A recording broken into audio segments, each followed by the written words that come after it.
भारतीय सेना के सबसे चर्चित जासूस, जिनकी बहादुरी और समर्पण ने उन्हें भारत का शहीद और द न्यूटन ऑफ इंडिया के खिताब से नवाजा। उन्होंने अपनी बहादुरी से न केवल देश के लिए जरूरी इंफॉर्मेशन हासिल किए, बल्कि अपनी इंटेलिजेंस और ब्रेवरी से वो पाकिस्तान सेना में मेजर के पद तक पहुंचे। उन्होंने सालों तक पाकिस्तान की सेना का हिस्सा बनकर पाकिस्तानियों की नाक के नीचे से ऐसी ऐसी खुफिया जानकारी निकालकर भारत को भेजी कि भारत ने इनकी बदौलत पाकिस्तान के कई ऑपरेशन को शुरू होने से पहले ही मिट्टी में मिला दिए। उनकी छिप कर काम करने और पहचान बदलने की क्षमता का अंदाजा इसी बात से लगाया जा सकता है कि उन्होंने पाकिस्तान की एक लड़की से शादी कर वहीं अपना घर बसा लिया, लेकिन फिर भी अपनी असली पहचान की भनक तक किसी को नहीं लगने दी। उनके इस कारनामे को देखकर भारत की उस वक्त की प्राइम मिनिस्टर इंदिरा गांधी ने उनके ऑनर में उन्हें ब्लैक टाइगर का नाम दिया। ये कहानी एक ऐसे शख्स की है जिसने अपनी मातृभूमि की रक्षा के लिए अपना असली नाम, पहचान, परिवार और यहाँ तक कि अपनी जिंदगी भी कुर्बान कर दी। ये कहानी एक सवाल भी खड़ा करती है कि जिस सिपाही ने भारत की इतनी मदद की, लेकिन जब वो पाकिस्तान में पकड़ा गया तो यहाँ की सरकार और सिस्टम ने उनकी कोई मदद नहीं की और उन्हें छोड़ दिया वहीं मरने के लिए। कहानी रविंद्र कौशिक की, जो साहस, निष्ठा और राष्ट्रभक्ति की मिसाल पेश करती है। तो नमस्कार दोस्तों, आप देखना शुरू कर चुके हैं स्टोरी विद देवेश। तो आइए जानते हैं the great Indian spy Ravindra Kaushik की पूरी कहानी। रविंद्र कौशिक का जन्म 11 अप्रैल 1952 को राजस्थान के श्री गंगानगर जिले के एक पंजाबी फैमिली में हुआ था। उनके पिता जेएम कौशिक एयरफोर्स ऑफिसर थे, इसलिए उनका बचपन ऐसे ही माहौल में बीता जहां देश पर मर मिटने की चर्चा हर रोज की बात थी। इसका असर रविंद्र कौशिक पर भी हुआ और उनके अंदर देशभक्ति की भावना कूट कूट कर।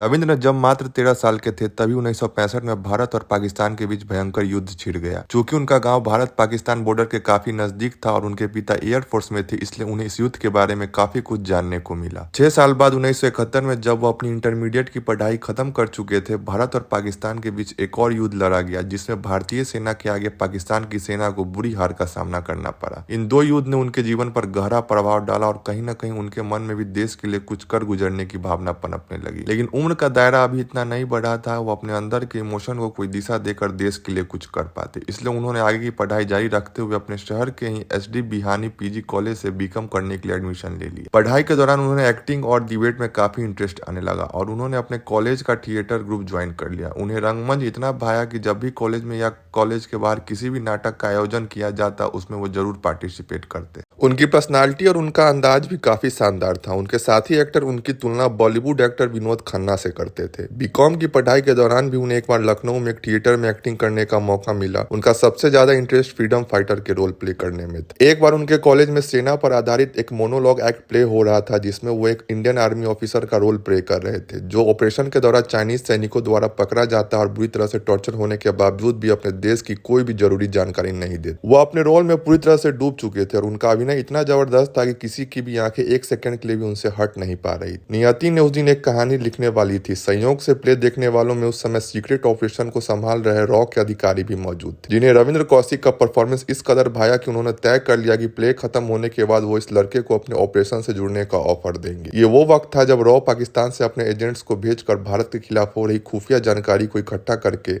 भारत और पाकिस्तान से हर मोर्चे पर एक कदम आगे रखा था। 1971 का वार इसका बेस्ट एग्जाम्पल था। रॉ को पाकिस्तान में अपने नेटवर्क को और भी स्ट्रॉन्ग करने के लिए एक अनोखे शख्स की तलाश थी। उनकी ये तलाश रविंद्र कौशिक पर पूरी हो चुकी थी, जिसके अंदर देशभक्ति के जुनून के साथ साथ शानदार अभिनय की कला भी थी। जैसे ही रविंद्र का प्ले खत्म हुआ, रॉ के अधिकारियों ने तुरंत उनके सामने एक इंटेलिजेंस एजेंट के रूप में काम करने का प्रपोजल रख दिया। उनको रॉ और इसके ऑपरेशन के बारे में बताते हुए सारे खतरों से भी वाकिफ कराया गया। रविंद्र कौशिक को पता था कि अगर वो इस प्रपोजल को एक्सेप्ट करते हैं तो उनकी जिंदगी में न केवल हरदम मौत के मुंह में रहेगी, बल्कि उनके जीवन की तरह उनकी कुर्बानी भी गुमनामी की भेंट चढ़ जाएगी। लेकिन शुरू से ही देश के लिए वो कुछ बड़ा करना चाहते थे, इसलिए देश की खातिर पल भर में ही वो अपना सब कुछ दांव पर लगाने को तैयार हो गए और बिना समय गंवाए इसके लिए तुरंत हाँ कर दी। 1973 में रविंद्र कौशिक ने बीकॉम की डिग्री हासिल कर ली। अब उन्हें रॉ से जुड़ने के लिए दिल्ली जाना था, इसलिए वो अपने पिता से नौकरी का बहाना करके दिल्ली चले गए। यहाँ रॉ के द्वारा एक एजेंट के रूप में तैयार करने के लिए 2 साल तक ट्रेनिंग दी जाती है। चूंकि उन्हें खुफिया जानकारी के लिए उन्हें लंबे समय तक पाकिस्तान में रहना था, इसलिए सबसे पहले उन्हें पाकिस्तान के ज्योग्राफिक लोकेशन से वाकिफ कराया गया। उन्हें पाकिस्तान के जगह और वहाँ की कल्चर, वहाँ की लैंग्वेज, हर एक चीज को बारीकी से सिखाया गया। चूंकि पंजाबी परिवार से ताल्लुक रखने के कारण वो पहले से ही पंजाबी लैंग्वेज में फ्लुएंट थे। पंजाबी पंजाबी छोड़कर उन्हें सीधा उर्दू सिखाई जाने लगी। उर्दू सिखाने के अलावा इस्लामिक कस्टम्स और ट्रेडिशन को स्ट्रिक्टली फॉलो करने की ट्रेनिंग भी दी गई।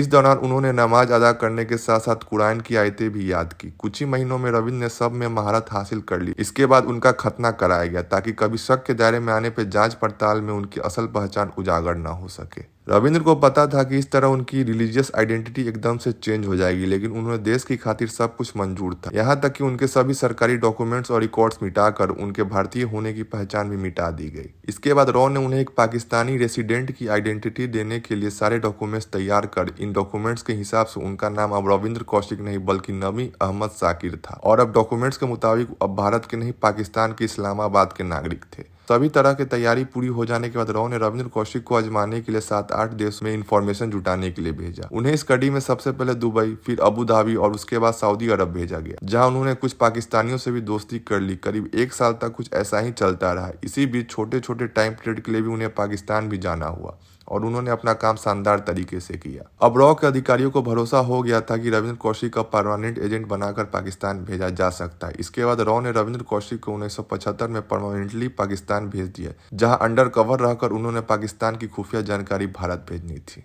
इस दौरान भारत में पंजाब की स्थिति काफी बिगड़ने लगी थी। वहां खालिस्तान की मांग को जोर दिया जा रहा था। इसी बीच 1977 में जियाउल हक ने पाकिस्तान में तख्ता पलट करके पाकिस्तान की सत्ता हथिया कर भारत सरकार को और भी चिंता में डाल दिया। प्रधानमंत्री इंदिरा गांधी को लगता था कि जियाउल हक पंजाब में उठे इस उथल पुथल का फायदा उठा के भारत के खिलाफ एक और युद्ध छेड़ सकते हैं। ऐसे में रॉ ने पाकिस्तान में बैठे अपने एजेंट्स को वहां के हर एक्टिविटी पर पैनी नजर रखने का आदेश दिया। ऐसे में रविंद्र कौशिक को एक एजेंट के रूप में पाकिस्तान आए केवल 2 साल ही हुए थे, लेकिन फिर भी देश के लिए जरूरी इंफॉर्मेशन जुटा के अपना काम बखूबी कर रहे थे। अहम जानकारियां जुटाने के साथ साथ रविंद्र पाकिस्तान में हायर डिग्री भी हासिल करने में लगे थे। यह उनके बड़े प्लान का हिस्सा था। उन्होंने सबसे पहले कराची यूनिवर्सिटी में एडमिशन लिया और वहां से LLB की डिग्री हासिल की। इसके बाद वो पाकिस्तान की आर्मी में भर्ती होना चाहते थे। उस समय पाकिस्तान की गवर्नमेंट आर्मी के इशारे पर काम कर रही थी। ऐसे में वो पाकिस्तान की आर्मी में कोई ओहदा पाने में कामयाब हो जाते तो यह भारत के लिए काफी फायदेमंद होता। लेकिन जब वो अपनी यह इच्छा रॉ के अधिकारियों के सामने रखी तो उन्होंने इसके लिए साफ मना कर दिया गया। रॉ के अधिकारियों को ऐसा डर था कि ऐसा करने पर रविंद्र डॉक्यूमेंट्स वेरिफिकेशन के दौरान पाकिस्तानी आर्मी के द्वारा पकड़े जा सकते हैं। इस इनकार के बाद भी रविंद्र कौशिक ने पाकिस्तानी आर्मी में शामिल होने की अपनी मंशा को नहीं छोड़ा। जब भी पाकिस्तानी आर्मी में कोई भी वैकेंसी आती वो अपने सीनियर को जरूर बताते। ऐसे में एक बार पाकिस्तानी मिलिट्री के अकाउंट डिपार्टमेंट में वैकेंसी निकली और इस बार रॉ की तरफ से उन्हें अप्लाई करने के लिए परमिशन दे दी गई। उनकी काबिलियत ही थी कि वो इस एग्जाम में पहली बार में ही पास हो गए। एग्जाम में सफल होने के बाद उन्हें पाकिस्तानी आर्मी में कमीशन्ड ऑफिसर के रूप में पोस्टिंग मिली। उन्हें पाकिस्तानी सेना की अकाउंट डिपार्टमेंट में नौकरी मिलने के कारण भारत को पाकिस्तान की काफी इंपॉर्टेंट सीक्रेट इंफॉर्मेशन मिलने लगी। इस दौरान उन्होंने पाकिस्तानी सेनाओं की टुकड़ियों के मूवमेंट, प्रमुख अधिकारियों की पोस्टिंग और वॉर मटेरियल से भरी ट्रेन की मूवमेंट समेत तमाम जानकारी भारत भेजी। उस समय आज की तरह डेवलप्ड कम्युनिकेशन सिस्टम नहीं था, जिससे दूसरे देशों में काम कर रहे अंडर कवर एजेंट्स को काम बहुत जोखिम भरा होता था। रविंद्र कौशिक को भी अपने इंटेल भारत पहुंचाने के लिए पोस्टल सिस्टम का सहारा लेना पड़ता था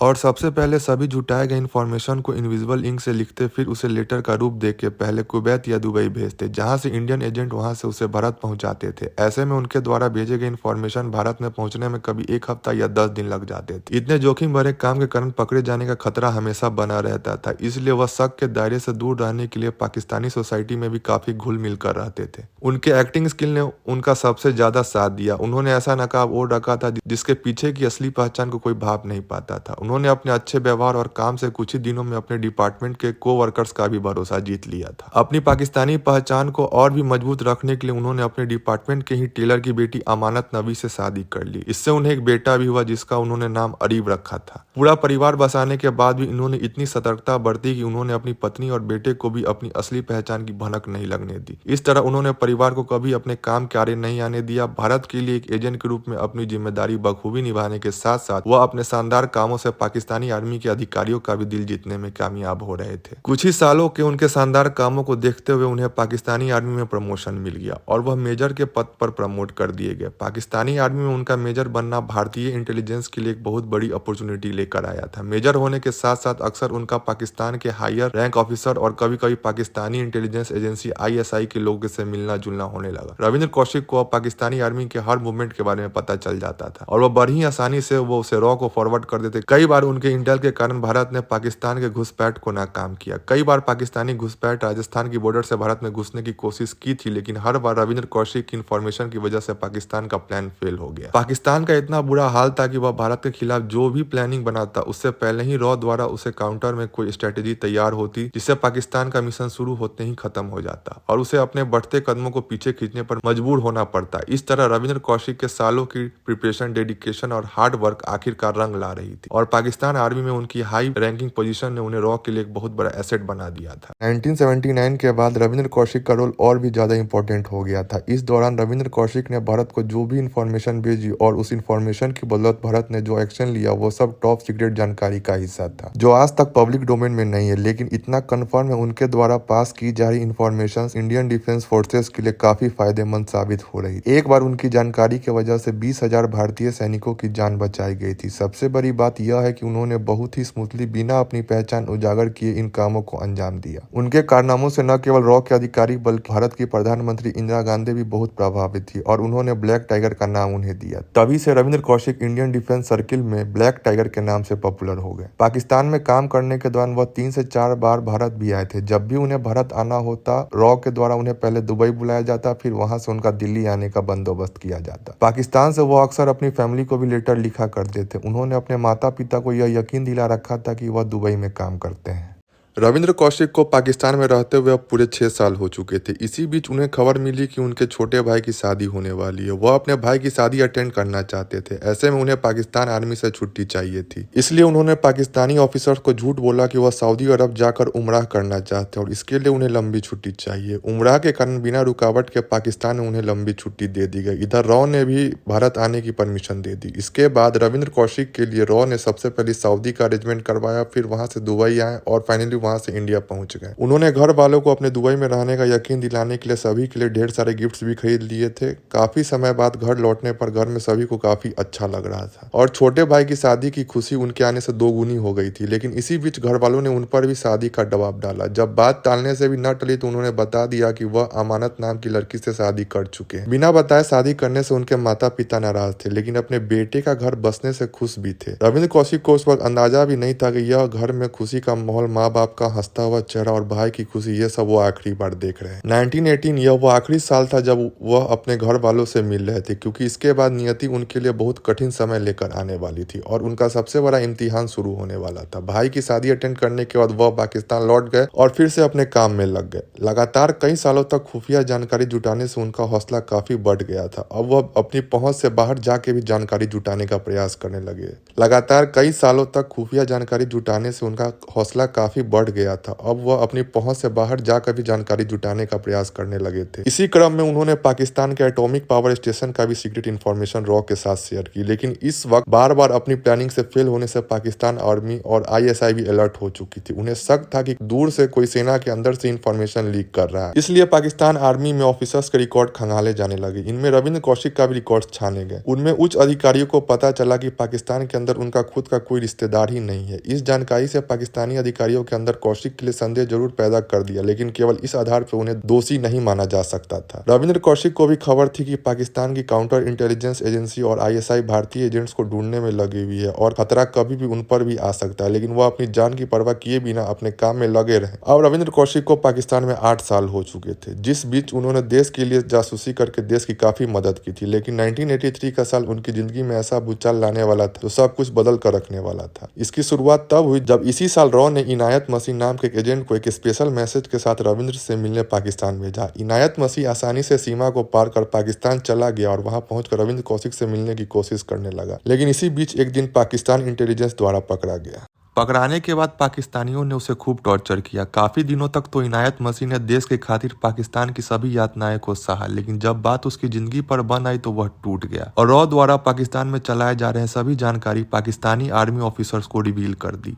उसने यह तक बता दिया कि पाकिस्तान की सेना में जो मेजर नवी अहमद साकिर है वो असल में रॉ का एजेंट रविंद्र कौशिक है और रॉ ने उसी से मिलने पाकिस्तान भेजा है। नवी अहमद साकिर के असली भेद के खुलासे से पाकिस्तान अधिकारी सन्न रह गए। उन्हें पहले तो नवी अहमद साकिर का भारत का एजेंट होने पर विश्वास ही नहीं हुआ, लेकिन जब पाकिस्तान में उनकी किसी रिलेटिव का न होना की कड़ी को इससे जोड़ा गया तो उसके लिए तस्वीर थोड़ी थोड़ी साफ हो गई। क्योंकि रविंद्र कौशिक नवी अहमद साकिर के रूप में उस समय पाकिस्तान की फौज में मेजर थे, इसलिए केवल इतने सबूतों पर ही उन्हें गिरफ्तार नहीं किया जा सकता था। इसलिए उनकी पहचान उजागर करने और उन्हें रंगे हाथों पकड़ने के लिए पाकिस्तान अधिकारियों ने एक जाल बिछाया। इनायत मसीह को पहले की तरह ही नवी अहमद साकिर से मिलने भेजने के निर्णय लिया गया ताकि जैसे ही वह दोनों मुलाकात करे तभी अधिकारी उन्हें तुरंत पकड़ ले। इसके बाद पाकिस्तानियों ने चुंगल में फंसे इनायत ने ऐसा ही किया और नवी अहमद साकिर के पास एक मैसेज भेजकर उन्हें मिलने के लिए पार्क में बुलाया। पाकिस्तानियों की प्लानिंग से अनजान रविंद्र कौशिक भी इनायत से मिलने उसी पार्क में चले आए और फिर एक बेंच पर बैठकर बेसब्री से इनायत का इंतजार करने लगे। कुछ ही देर बाद इनायत मसीह भी वहां पहुंच गए। कौशिक आगे के खतरे से अनजान उनसे खुशी खुशी बातचीत करने लगा। पाकिस्तान अधिकारी जो आसपास छिप कर यहाँ पर नजर बनाए हुए थे,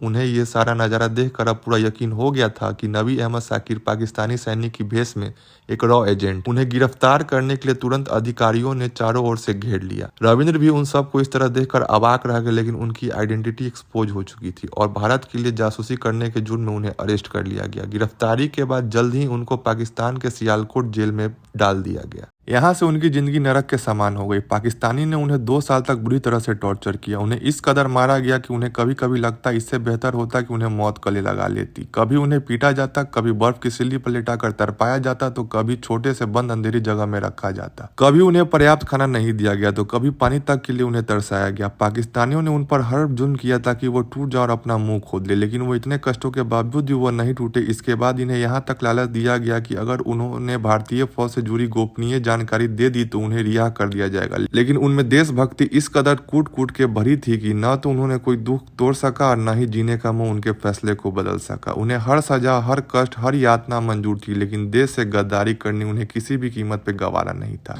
पाकिस्तानियों की उम्मीद पर पानी फेरते हुए उन्होंने अपना मुंह नहीं खोला और देश से जुड़ी कोई भी खुफिया जानकारी नहीं दी। उनके खिलाफ केस चला और 1985 में उन्हें मौत की सजा देते हुए फांसी की सजा सुना दी गई। लेकिन आगे चलकर पाकिस्तानी सुप्रीम कोर्ट ने उनकी सजा को लाइफ इम्प्रिजमेंट में बदल दिया। इस तरह पाकिस्तान की कोशिश उन्हें कमजोर करने की थी। उन्हें पहले पाकिस्तान के सियालकोट, फिर कोट लखपत और फिर आखिरी में मियां वली की जेल में रखा गया। साल के बाद साल गुजरते गए, लेकिन न तो पाकिस्तानी का उन पर टॉर्चर कम हुआ, न ही रविंद्र कौशिक के हौसले डगमगाए। उन्हें कई दिनों तक भूखा तो कई दिनों तक प्यासा रखकर तरपाया जाता, लेकिन उन्होंने कभी न अपने देश से गद्दारी नहीं की और कभी भी रिवील नहीं किया। उन्हें उम्मीद थी कि जिस देश के लिए उन्होंने इतना कुछ किया है उसकी गवर्नमेंट उन्हें छुड़ाने के लिए जरूर कुछ करेगी। इससे पहले भी भारत और पाकिस्तान म्यूचुअल अंडरस्टैंडिंग के जरिए एक दूसरे के कई एजेंट्स को रिहा कर चुके थे, लेकिन रविंद्र के केस में काफी सालों तक ऐसा कुछ नहीं हुआ। तब उन्होंने किसी तरह छुपाते छुपाते जेल से अपने परिवार वालों के पास लेटर भेजना शुरू किया। लेटर के जरिए उनके फैमिली को पहली बार पता चला कि रविंद्र कौशिक पाकिस्तान की जेल में बंद है और वह दुबई में नहीं बल्कि देश की खातिर एक एजेंट के रूप में 8 सालों से अपनी असली पहचान छिपाकर पाकिस्तान में रह रहे थे। इसके बाद उनके घर वालों ने उन्हें छुड़ाने के लिए इंडियन गवर्नमेंट से काफी गुहार लगाई, लेकिन कोई फायदा न हो सका। इससे उनके पिता को गहरा सदमा लगा और कुछ ही दिनों बाद हार्ट अटैक से उनकी मौत हो गई। उनके द्वारा भेजे जा रहे लेटर से उनके बारे में भारत के भी लोगों को पता चलने लगा कि इंडियन गवर्नमेंट उन्हें छुड़ाने के लिए कोई प्रयास नहीं कर रही। इसलिए रविंद्र को लगने लगा कि उनके देश ने उन्हें त्याग दिया। पाकिस्तान की ब्रूटलिटी से उनकी हेल्थ काफी खराब हो गई थी। उन्हें टीबी और हार्ट डिजीज जैसी गंभीर बीमारियों ने जकड़ लिया था। इसके कुछ ही दिन बाद ट्रीटमेंट न मिलने के कारण नवंबर 2001 में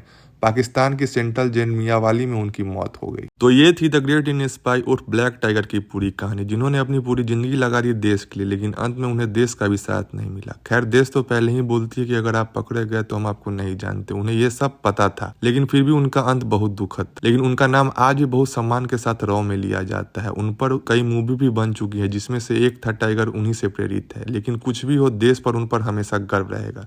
तो गाइज, आपको कहानी कैसी लगी हमें कमेंट में जरूर बताएं, और आप किस टाइप की कहानी सुनना चाहते हैं वो भी हमें कमेंट में बता सकते हैं।